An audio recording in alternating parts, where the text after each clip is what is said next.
ನಾವು ಪಕ್ಷ ಭೇದ ಮರೆತು ಈ ಒಂದು ಹೋರಾಟಕ್ಕೆ ಬೆಂಬಲವನ್ನು ಕೊಡಬೇಕು ಅಂತ ತೀರ್ಮಾನ ಮಾಡಿ ರಾಷ್ಟ್ರೀಯ ನಾಯಕರ ಜೊತೆ ನಾನು ಮಾತಾಡಿಕೊಂಡು ಇಂಥದ್ದು ಯಾವುದೇ ಅನ್ಯಾಯ ಆದರೂ ಕೂಡ ಯಾವುದೇ ಪಕ್ಷದವರು ಇಲ್ಲೇ ಕೂಡ ಕಾಂಗ್ರೆಸ್ನವರೇ ಬಂದು ಇದನ್ನು ವಿರೋಧ ಮಾಡಿದ್ರೆ ಇನ್ನೂ ಸಂತೋಷ ಪಡ್ತೀನಿ. ನಿಮ್ಮ ಸರ್ಕಾರ ಸರಿಯಾಗಿ ಮಾಡ್ತಾ ಇಲ್ಲಪ್ಪ ಕೆಲಸ, ಬಂದು ಇಲ್ಲ ಹೇಳಿಕೆ ಕೊಡಿ, ನಿಮ್ಮ ಕೈಲಿ ಆಗೋದಿಲ್ಲ. ಹಾಗಾಗಿ ನಾವು ಇಲ್ಲಿ ಪಕ್ಷ ಭೇದ ಮರೆತು ನಮ್ಮ ಸಿದ್ಧಾಂತಗಳನ್ನು ಮರೆತು ಒಂದೇ ಸಿದ್ಧಾಂತ, ನಾಡನ್ನು ಉಳಿಸಬೇಕು, ನಾಡಿನ ಭಾಷೆಯನ್ನು ಉಳಿಸಬೇಕು, ನಾಡಿನ ಜನರ ನಮ್ಮ ಕನ್ನಡದ ಮಕ್ಕಳ ಭವಿಷ್ಯವನ್ನು ನಾವು ರೂಪ ಮಾಡಬೇಕು ಅನ್ನೋ ದೃಷ್ಟಿಯಿಂದ ಏಕೀಕರಣ ಆಯಿತು.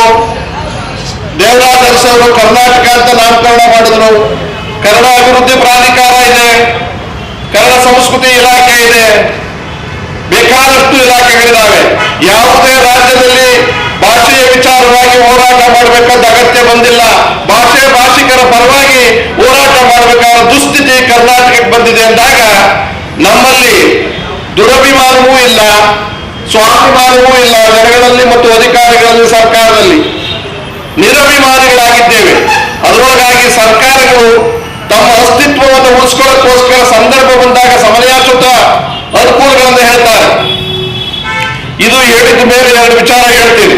ಇವತ್ತು ನಮ್ಮ ಹೋರಾಟದ ಮುಖ್ಯ ಉದ್ದೇಶ ದಿನಾಂಕ 29/11/2004 ಗೆಜೆಟ್ ಪ್ರೊಫೆಷನರಿ ಹುದ್ದೆಗಳು. ನಾನು ಶಿಕ್ಷಣದಲ್ಲಿ ಕನ್ನಡ, ಉದ್ಯೋಗದಲ್ಲಿ ಕನ್ನಡ, ಇವೆರಡೂ ವಿಚಾರವನ್ನು ಬೇಕಾದಷ್ಟು ಪ್ರತಿಪಾದನೆ ಮಾಡಿದ್ದೀನಿ. ನಮ್ಮ ಊರಿನಲ್ಲಿ ನಮ್ಮ ಭಾಷಿಗರಿಗೆ ಜಾಗ ಸಿಗದೆ ಬೇರೆಯವ್ರನ್ನ ತಂದು ತಕ್ಕಂತ ಕೆಲಸ ನಡೀತಾ ಇದೆ. ಸರ್ಕಾರ ಜವಾಬ್ದಾರಿ ರಹಿತವಾಗಿ ಜವಾಬ್ದಾರವಾಗಿ ನಡ್ಕೊಂಡಿದ್ದಿದ್ರೆ ಈ ಸಮಸ್ಯೆ ಬರ್ತಾ ಇರಲಿಲ್ಲ. ಇವತ್ತು ಈ ದುರಂತ ಆಗಿದೆ. ಏನು ದುರಂತ ಕಂಡದರಿಗೆ ಗೊತ್ತಿರುವ ಹಾಗೆ ಮೊದಲನೇ ಪರೀಕ್ಷೆಯಲ್ಲಿ ಕನ್ನಡದ ಜನಗಳು ಬರೆಯೋದಕ್ಕಾಗದೇ ಇರತಕ್ಕಂಥ ತಪ್ಪುಗಳನ್ನ, ಬೇಕಾದಷ್ಟು ತಪ್ಪುಗಳನ್ನು ಕೊಟ್ಟು ಫೇಲ್ ಆಗೋ ರೀತಿಯಲ್ಲಿ ಮಾಡಿದ್ದೀರ. ಆಯ್ತು, ಅದನ್ನ ಗಮನಕ್ಕೆ ಬಂದಾದ್ಮೇಲೆ ಏನ್ ಮಾಡಿದ್ರ, ಕ್ರಮ ತಗೊಂಡ್ರ ಅವ್ರ ಮೇಲೆ.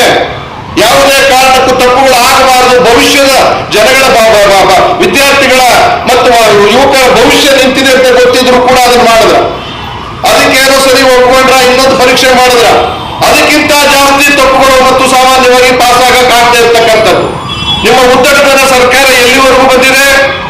ಅಷ್ಟು ತಪ್ಪು ಮಾಡಿದವ್ರ ಮೇಲೆ ಕ್ರಮ ಇಲ್ಲ, ಮತ್ತೆ ತಪ್ಪು ಮಾಡಿದವ್ರನ್ನೇ ಕ್ಷಮಿಸ್ತೀರ.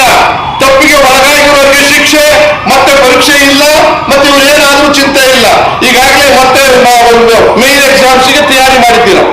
ನಾವು ಇದು ಒಗ್ಗಾರ್ತ ಕೇಳ್ತಾ ಇರ್ತಕ್ಕಂಥದ್ದು, ದಿನಾಂಕ 21/12/2024 ನಡೆದ ಗೆಜೆಟೆಡ್ ಪ್ರೊಫೆಷನರಿ ಹುದ್ದೆಗಳ ಪೂರ್ವಭಾವಿ ಮರುಪರೀಕ್ಷೆಯಲ್ಲಿ ಸುಮಾರು ಪ್ರಶ್ನೆಗಳಲ್ಲಿ ಭಾಷಾಂತರ ಲೋಪವಾಗಿರುವ ಕಾರಣ ಕೂಡಲೇ ಮರುಪರೀಕ್ಷೆ ನಡೆಸಬೇಕು.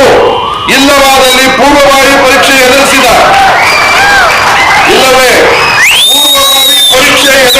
ಎಲ್ಲ ಅಭ್ಯರ್ಥಿಗಳಿಗೂ ಮುಖ್ಯ ಪರೀಕ್ಷೆ ಬರೆಯುವ ಅವಕಾಶ ಕೊಡಬೇಕು. ಉದ್ಯೋಗ ನೀತಿ ತಂದರು, ಕಾಯ್ದೆ ತಂದರು. ಕನ್ನಡಿಗರಿಗೆ ಉದ್ಯೋಗ 80% ಮೇಲೆ 60% ಮೇಲೆ ಕೆಲವರಿಗೆ ಈ ತರದೆಲ್ಲ ತಂದರು. ತಂದಾದ್ಮೇಲೆ ಈ ಸರ್ಕಾರ ಅಷ್ಟು ಪ್ರೀತಿಯಿಂದ ಕನ್ನಡದ ಬಗ್ಗೆ ಮಾತಾಡೋರು ಅದು ಸದನದಲ್ಲಿ ಮಂಡಿಸಿ ಒಪ್ಪಿಗೆ ಎಲ್ಲ ಆದ್ಮೇಲೂ ಕೂಡ ಅನುಷ್ಠಾನ ತರಕ್ಕೆ ಬೇರೆಯವರು ಒತ್ತಡ ಬಂತು. NRIನವರು, ITBT-ನವ್ರದು, ಶ್ರೀಮಂತರದು ಅದರ ತಡೆಗಟ್ಟೆ ಕೂತಿದ್ದಾರೆ. ಕನ್ನಡಿಗರಿಗೆ ಉದ್ಯೋಗ ಕೂಡ ಆಗ್ತಲ್ಲ, ಒಪ್ಪಿರೋ ಆಗ್ತಲ್ಲ ಅಂದ್ರೆ ಇವ್ರನ್ನೇನ್ ನಂಬಕ್ಕಾಗತ್ತೆ? ಸುಳ್ಳು ಸರ್ಕಾರ, ನುಡಿದಂತೆ ನಡೆದೇ ಇರ್ತಕ್ಕಂಥ ಸರ್ಕಾರ. ಅಪಾರವಾದ ಪ್ರೀತಿ ಇತ್ತು ಸಿದ್ದರಾಮಯ್ಯನವರ ಮೇಲೆ. ಕೇವಲ ಶೋಷಿತರ ವರ್ಗದವರ ನಾಯಕರಷ್ಟೇ ಅಲ್ಲ, ಕನ್ನಡಕ್ಕೆ ಖಂಡಿತವಾಗ್ಲೂ ಕಡ್ಡಾಯವಾಗಿ ಇವರು ಎಲ್ಲವನ್ನೂ ಮಾಡ್ತಾರೆ ಅಂದಾಗ ಆ ಒಂದು ಆಕ್ಟನ್ನ ಇದುವರೆಗೂ ತಡೆ ಹಿಡಿದಿದ್ದಾರೆ. ಮತ್ತು ಇವತ್ತು ಜಾತಿ ಗಣತಿ ಇದೆ. ಜಾತಿ ಗಣತಿ ಬಂದ್ರೆ ಕೇವಲ ಒಬ್ಬರಿಗೆ ಅನುಕೂಲ ಆಗಲ್ಲ. ಯಾರು ಆರ್ಥಿಕವಾಗಿ, ಸಾಮಾಜಿಕವಾಗಿ, ಶೈಕ್ಷಣಿಕವಾಗಿ ಹಿಂದುಳಿದಾರೋ ಎಲ್ಲಾ ಜಾತಿಯ ವರ್ಗಕ್ಕೂ ಅನುಕೂಲ ಆಗುತ್ತೆ.